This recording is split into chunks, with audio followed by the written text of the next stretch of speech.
नमस्कार, मैं प्रद्युमन जोशीला। पूरा भारत देश इस बात पर टकटकी लगाए हुए है कि 75 साल के होते ही क्या देश के प्रधानमंत्री नरेंद्र मोदी इस्तीफा देंगे। वो इस्तीफा देंगे या नहीं देंगे, ये तो उनकी मर्जी और पार्टी के नेतृत्व पर निर्भर है। लेकिन उनके जन्मदिन से पहले यानी 17 सितंबर से पहले उनकी एक बहुत बड़ी अग्नि परीक्षा है और यह अग्नि परीक्षा तय करेगी जो उनके जन्मदिन से पहले है कि उनका राजनीतिक भविष्य कैसा रहेगा, जनता में उनकी लोकप्रियता कैसी रहेगी और पार्टी में उनका कितना दमखम बना रहेगा।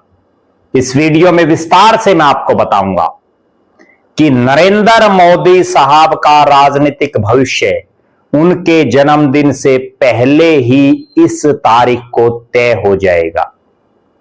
वीडियो को विस्तार से देखने से पहले आप सभी दर्शकों से यह अनुरोध है कि YouTube पर हमारे चैनल को सब्सक्राइब करें, बेल आइकन घंटी का बटन अवश्य दबाएं, वीडियो को ज्यादा से ज्यादा शेयर करें, वीडियो को हाइप जरूर करें, अपने विचार कमेंट के माध्यम से लिखें।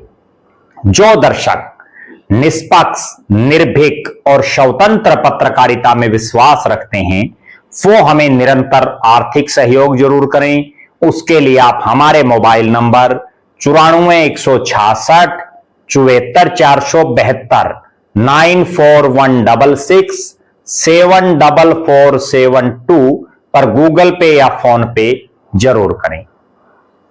पूरे देश की नजरें 17 सितंबर को नरेंद्र मोदी साहब के जन्मदिन से पहले 9 सितंबर पर लगी हुई हैं। जी हां, 9 सितंबर वो तारीख है जिस दिन देश के नए उपराष्ट्रपति के लिए चुनाव होगा। उपराष्ट्रपति का यह चुनाव ना केवल भारतीय जनता पार्टी की दशा और दिशा तय करेगा बल्कि नरेंद्र मोदी साहब का राजनीतिक भविष्य भी तय करेगा। यह उपराष्ट्रपति का चुनाव अपने आप में एक विरला चुनाव और बड़ा महत्वपूर्ण चुनाव है, क्योंकि देश के इतिहास में पहली बार ऐसा हुआ है जब एक उपराष्ट्रपति ने अपना कार्यकाल पूरा होने से पहले स्वास्थ्य कारणों की वजह से इस्तीफा दे दिया। और नाम जगदीप धनखड़, जिनका कार्यकाल अभी बाकी था काफी लंबा। एकाएक उन्होंने इस्तीफा दिया और इस्तीफे के बाद तरह तरह की बातें शुरू हुई। बहुत लोगों ने यह कहा कि किसी दबाव के चलते जगदीप धनखड़ ने इस्तीफा दिया है। हालांकि इस्तीफा देने के बाद से लेकर के और आज तक देश के पूर्व उपराष्ट्रपति जगदीप धनखड़ ने अपनी चुप्पी नहीं तोड़ी है। उन्होंने नहीं बताया है कि आखिर वजह क्या है, लेकिन चूंकि अब वो पूर्व उपराष्ट्रपति हो चुके हैं, लिहाजा अब नया उपराष्ट्रपति कौन हो उसको लेकर के चुनाव है। नामांकन वापसी की जो अंतिम तिथि थी 25 अगस्त वो समाप्त हो चुकी है। दो मुख्य दावेदार जो चुनावी मैदान में हैं उपराष्ट्रपति के इस पद के लिए, जिनमें एक बीजेपी जिसको लीड कर रही है एनडीए समर्थित है और दूसरे इंडिया ब्लॉक के हैं जिसको कांग्रेस लीड कर रही है। दो जो उम्मीदवार हैं उनमें बी सुदर्शन रेड्डी और सीपी राधा कृष्णन, इन दो के बीच मुकाबला है। दोनों अपने आप में बहुत बड़ी हस्ती हैं और दोनों दावा कर रहे हैं कि जीत उनकी होगी। पहले मैं आपको बता देता हूं कि आखिर इतना महत्वपूर्ण जो ये चुनाव है, इसको लेकर के जो दो प्रत्याशी मैदान में हैं, उन दोनों का मोटा मोटी परिचय मैं आपको दे देता हूं। इस चुनाव में सभी पार्टियों में कोई सर्व सहमति नहीं बनी, और सर्व सहमति ना बनने के बाद जो दो दावेदार मैदान में हैं, सीपी राधाकृष्णन कई वर्षों से आरएसएस और बीजेपी के सदस्य रहे। 1998 और 1999 में बीजेपी की टिकट पर तमिलनाडु के कोयंबटूर से लोकसभा चुनाव में जीत हासिल की। इसके बाद उन्होंने 3 बार और चुनाव लड़ा, लेकिन वो हार गए। वो तमिलनाडु में बीजेपी के अध्यक्ष रहे। फरवरी 2023 में उन्हें झारखंड का राज्यपाल बनाया गया। बाद में उन्होंने तेलंगाना के राज्यपाल और पुडुचेरी के उपराज्यपाल का अतिरिक्त कार्यभार भी संभाला। जुलाई 2024 में उन्हें महाराष्ट्र का राज्यपाल नियुक्त किया गया। ये मैंने आपको बताया जो एनडीए समर्थित हैं, यानी एनडीए के जो प्रत्याशी हैं, सीपी राधाकृष्णन जो तमिलनाडु से आते हैं, उनके बारे में। दूसरी तरफ जो इंडिया ब्लॉक है, यानी विपक्ष, कांग्रेस जिसको लीड कर रहा है, उस विपक्ष के जो उम्मीदवार हैं वो हैं बी सुदर्शन रेड्डी, जाने माने कानूनविद हैं। उन्होंने 1971 में आंध्र प्रदेश से वकालत की शुरुआत की थी और 1995 में आंध्र प्रदेश हाई कोर्ट के जज बन गए थे। वो 2005 में गुवाहाटी हाई कोर्ट के मुख्य न्यायाधीश बने और 2007 में सुप्रीम कोर्ट के जज बने। न्यायमूर्ति बी सुदर्शन रेड्डी 2011 में सेवानिवृत्त हुए। वो सामाजिक, आर्थिक और राजनीतिक न्याय को लेकर के जाने जाते हैं। गरीबों के प्रति भी उनका एक झुकाव हमेशा से रहता है। अब मैं अगर आपको यह बताऊं कि देश में उपराष्ट्रपति का चुनाव कैसे होता है, कौन चुनता है उपराष्ट्रपति? संसद के दोनों सदनों, यानी उच्च सदन राज्यसभा और निम्न सदन लोकसभा के सदस्यों, दोनों सदनों के सदस्यों से मिलकर बनने वाले इलेक्टोरल कॉलेज यानी निर्वाचन मंडल द्वारा होता है। इसमें लोकसभा और राज्यसभा के जो सदस्य हैं वो अपने वोट का प्रयोग करते हैं।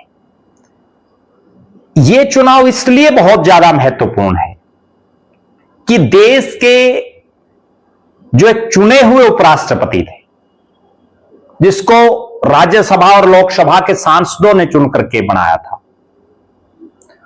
उन जगदीप धनखड़ के इस्तीफे के बाद हर तरफ यही चर्चा रही कि अगला उपराष्ट्रपति कौन होगा।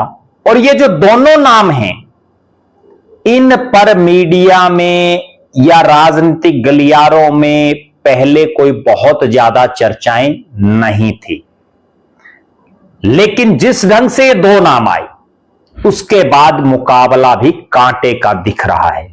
भले ही लोकसभा में एनडीए को बहुमत है, भले ही राज्यसभा में एनडीए की हालात बहुत अच्छी है, बहुमत है, उसके बावजूद चूंकि इस चुनाव में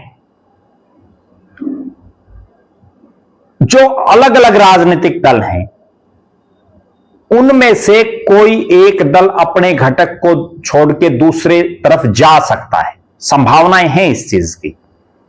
अब वो जाएगा नहीं जाएगा वो तो 9 तारीख को पता चलेगा।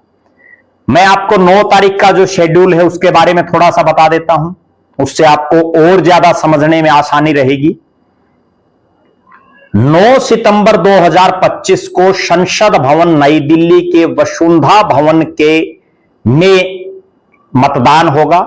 सुबह 10 बजे शुरू होगा और शाम 5 बजे तक चलेगा। लोकसभा और राज्यसभा के सभी सदस्य मतदान करेंगे। राज्यसभा के जो नामित सदस्य हैं वो भी इसमें मतदान करेंगे। मतगणना 6 बजे से शुरू होगी और कुछ ही देर बाद परिणाम घोषित कर दिया जाएगा। देश को नया उपराष्ट्रपति मिल जाएगा। इस उपराष्ट्रपति के चुनाव में चूंकि दोनों तरफ से पूरे प्रयास किए जा रहे हैं कि उनका उम्मीदवार चुनाव जीते, यह एक बड़ी खास बात जो है वो ये है कि इसमें व्हिप जारी नहीं होता। इस चुनाव में इसमें जो वोट देते हैं वो कोई राज्यों के विधायक या एमएलसी वो वोट नहीं देते। इसमें वोट देते हैं केवल संसद के दोनों सदनों के सदस्य, और व्हिप जारी नहीं होता। तीसरा, इसमें चुनाव सीक्रेट बैलेट से होता है। अंतरात्मा की आवाज पर भी कई बार सांसद अपना वोट दे देते हैं। अब देखना यह है कि मोदी और अमित शाह की कूटनीति जीतेगी, मोदी और अमित शाह की मेहनत जीतेगी, या अंतरात्मा की आवाज पर सांसद कोई बड़ा खेल खेल सकते हैं। इस पर सबकी निगाहें हैं, क्योंकि बी सुदर्शन रेड्डी को जैसे ही मैदान में उतारा गया उसके बाद से इस तरह के कयास लगने शुरू हो गए। राजनीतिक गलियारों में इस तरह की चर्चाएं शुरू हो गई कि हो सकता है एनडीए में से ही कुछ ना कुछ टूट फूट हो जाए और उसका सीधा सीधा फायदा रेड्डी साहब को हो जाए। अगर टूट फूट नहीं होती तो जो है एनडीए का प्रत्याशी जीतेगा, इसमें कोई दो राय नहीं, क्योंकि बहुमत उनके पास है, उनके पास सदस्यों की संख्या ज्यादा है। उस लिहाज से जो है देश का अगला जो उपराष्ट्रपति बनना है, अगर सब कुछ ठीक ठाक रहा तो सीपी राधाकृष्णन बनेंगे, और अगर कोई गड़बड़ झाला होता है तो उसका सीधा सीधा नुकसान, अगर एनडीए का कोई सांसद कोई खेला कर जाता है तो उसका सीधा सीधा नुकसान नरेंद्र मोदी को होगा। उनके राजनीतिक भविष्य पर बहुत बड़ा डेंट पड़ जाएगा और बीजेपी की दशा और दिशा ही बदल जाएगी। और इस उपराष्ट्रपति के चुनाव में अगर रेड्डी साहब को इंडिया ब्लॉक के जितने वोट हैं उससे ज्यादा अगर मिलते हैं तो इंडिया ब्लॉक और कांग्रेस और राहुल गांधी और उनके नेताओं को एकदम से बूस्ट मिल जाएगा। हमारी नजरें इस चुनाव पर रहेंगी कि 9 तारीख को देश को कौन नया उपराष्ट्रपति मिलता है, और उसके बाद 9 से और 17 तारीख यानी मोदी जी के जन्मदिन तक क्या क्या नया घटित होता है, क्या राजनीतिक सर्कमस्टांसिस बदलते हैं, उन पर हम आपको जरूर रूबरू करवाते रहेंगे। आप दर्शक जरूर अपनी राय रखें कि आप क्या मानते हैं, कौन होगा देश का अगला उपराष्ट्रपति, सीपी राधाकृष्णन या बी सुदर्शन रेड्डी। जरूर कमेंट करें। आप लगातार हमारे साथ बने रहें। आप नरेंद्र मोदी के राजनीतिक भविष्य को कैसे देखते हैं, इस पर भी अपनी राय जरूर रखें। राहुल गांधी के राजनीतिक भविष्य को कैसे देखते हैं, इस पर भी जरूर कमेंट करें। फेसबुक पर हमारे पेज को लाइक और फॉलो लगातार करते रहें। यूट्यूब पर चैनल को सब्सक्राइब करें, बेल आइकन घंटी का बटन अवश्य दबाएं, वीडियो को ज्यादा से ज्यादा शेयर करें, वीडियो को हाइप जरूर करें, अपने विचार कमेंट के माध्यम से लिखें। जो दर्शक आर्थिक रूप से सक्षम हैं वो हमें निरंतर आर्थिक सहयोग जरूर करें। बहुत बहुत धन्यवाद। आपका अपना प्रद्युमन जोशीला।